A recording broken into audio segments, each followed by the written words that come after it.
আগরতলায় বাংলাদেশের সহকারী হাইকমিশনে হামলার ঘটনায় ভারতীয় হাইকমিশনারকে পররাষ্ট্র মন্ত্রণালয়ে তলব করে প্রতিবাদ জানিয়েছে ঢাকা। তবে যে কোনো পরিস্থিতিতে অন্তর্বর্তী সরকারের সাথে সম্পর্ক বজায় থাকবে বলে জানিয়েছেন প্রণয় ভার্মা। এদিকে নিরাপত্তাহীনতার কারণে আগরতলায় বাংলাদেশের সহকারী হাইকমিশন বন্ধ ঘোষণা করেছে সরকার। এ নিয়ে আলোচনা করতে রাজধানী মোহাম্মদপুর থেকে আমাদের সঙ্গে যোগ দিচ্ছেন সাবেক জাতিসংঘ কর্মকর্তা মোশতাক আহমেদ। জনাব মোশতাক আহমেদ, আপনাকে স্বাগত জানাচ্ছি আমাদের ইন্ডিপেন্ডেন্ট সংবাদে। আপনার কাছে প্রথমে যেটি জানতে চাইব যে এই যে সহকারী হাইকমিশনে হামলার জবাব আর কিভাবে দিতে চাইতে পারে বাংলাদেশ?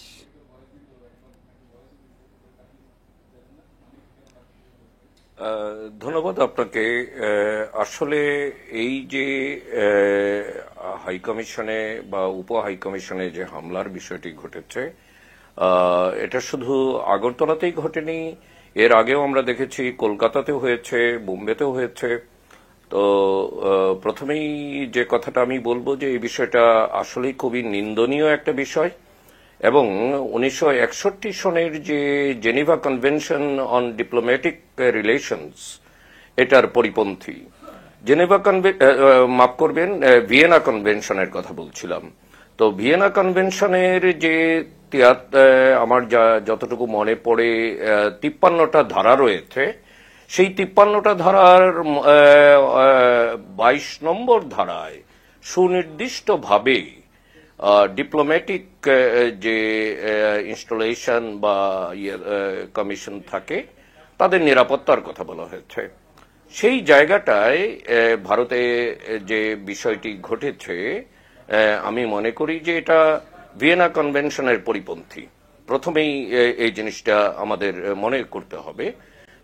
পাশাপাশি যে জিনিসটা আমাদের চিন্তায় রাখা দরকার বলে আমি মনে করি সেটি হলো যে এই ধরনের একটি ঘটনা বা কেন ঘটল, এই বিষয়টি দুই দেশের তরফ থেকেই ডিপ্লোম্যাটিক পর্যায়ে যেমন রাজনৈতিক পর্যায়েও বিচার বিশ্লেষণ করা খুবই জরুরি। আমার কাছে যে জিনিসটি মনে হয় যে এই গোটা বিষয়টির অনেকগুলো ডাইমেনশন রয়েছে। এর মাঝে অবশ্যই রাজনৈতিক ডাইমেনশন তো আছেই, ডিপ্লোম্যাটিক ডাইমেনশন আছে। রাজনৈতিক ডাইমেনশনের কথা যদি আমরা চিন্তা করতে চাই তাহলে দেখব যে বাংলাদেশ এবং ভারতের মাঝে দীর্ঘদিনের একটা বন্ধুত্বপূর্ণ সম্পর্ক রয়েছে। সেটা অনেক অনেক অনেক বছর, শত শত বছর ধরেই আমরা আমাদের সাংস্কৃতিক একটা সম্পর্ক রয়েছে। তারপরে হঠাৎ করে এই বিজয়ের মাসে এসে আমাদেরকে আবার নতুন করে যে এই বিষয় নিয়ে কথা বলতে হচ্ছে, এটা আসলেই খুবই দুঃখজনক। আমি মনে করি এটা আমাদের জন্যই দুঃখজনক নয়, দুই দেশের জন্যই দুঃখজনক। জি, যেমনটি বলছিলেন, তো ভারতের এই ধরনের অধ্যত্বপূর্ণ আচরণ রোধে আসলে বৈশ্বিক কূটনীতি আরো জোরালো করা উচিত বলে কি আপনি মনে করছেন?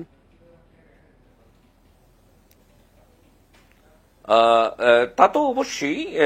আমাকে আমার দেশের স্বার্থে অতি অবশ্যই আমার কূটনৈতিক যে কার্যক্রম আছে তাকে জোরদার করতে হবে।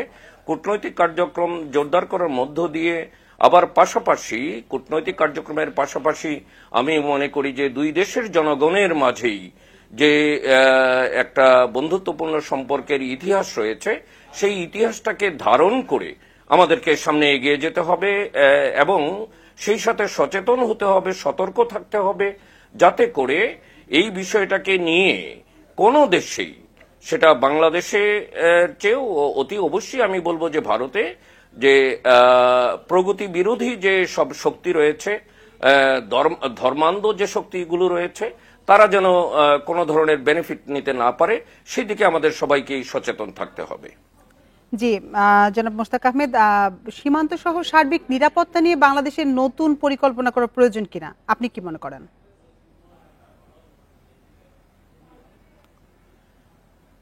দেখুন, যে সীমান্তের যে বিষয়টি, অবশ্যই একটা স্বাধীন দেশ তার সাধ্যমতো তার নিরাপত্তার ব্যবস্থা গ্রহণ করবে, তবে এটা অনেকগুলো বিষয়ের উপর নির্ভর করে। আমরা ইতিমধ্যেই কিছুটা আভাস পেয়েছি যে ভারত সরকার সীমান্তবর্তী বেশ কিছু অঞ্চলে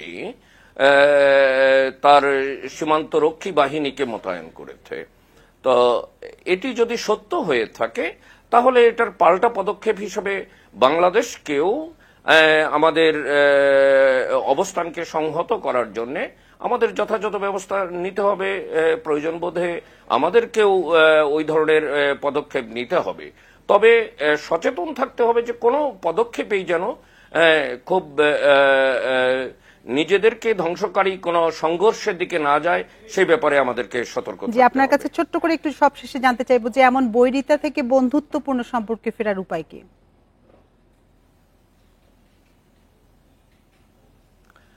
হ্যাঁ, খুবই চমৎকার প্রশ্ন।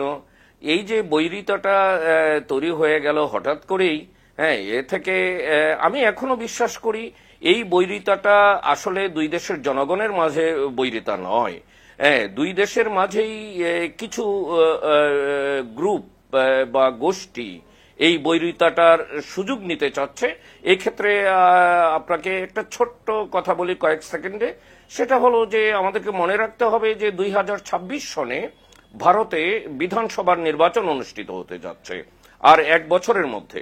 এবং ইতিমধ্যে আমরা দেখেছি যে লোকসভার নির্বাচনে বর্তমান যে ভারতের রাজনৈতিক দলটি ক্ষমতায় আছে তারা অনেকটুকুই হোঁচট খেয়েছে। তো আমার তো মনে হয় যে সেই হোঁচট খাওয়া থেকে মুক্তির একটা পথ হিসাবে তারা যাতে 1 বছর পরে বিধানসভার নির্বাচনে আরো ভালো করতে পারে সেই জন্যই ধর্মীয় মৌলবাদকে তারা উস্কে দিচ্ছে।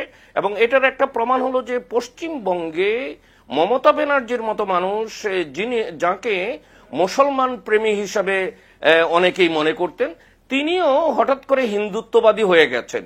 তো এটা চিন্তা করা যেতে পারে যে এর পেছনে একটা রাজনৈতিক এবং ভোট কেন্দ্রিক অভিসন্ধি রয়েছে। জি, মোশতাক আহমেদ, আপনাকে অসংখ্য ধন্যবাদ আমাদের সাথে যোগ দেওয়ার জন্য।